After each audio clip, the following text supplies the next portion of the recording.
কেন এটা শুয়োরের মাংস? শুয়োরের মাংস হারাম।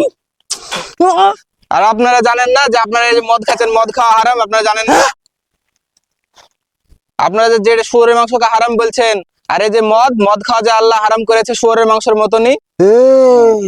ভাবিনি রে, এটাই রে হারাম। খাবো না। হ্যাঁ, আপনি আর খাবো না, খাবো না, একটু বুঝাতে ভাই। যেমন শুয়োরের মাংস খাওয়া হারাম, তেমন আল্লাহ কোরআন পাকে নির্দিষ্ট করে বলে দিয়েছেন যে তোমরা কোনো সময় মদ দ্রব্য জিনিস বা মাতাল হওয়া জিনিস তোমরা খাবে না।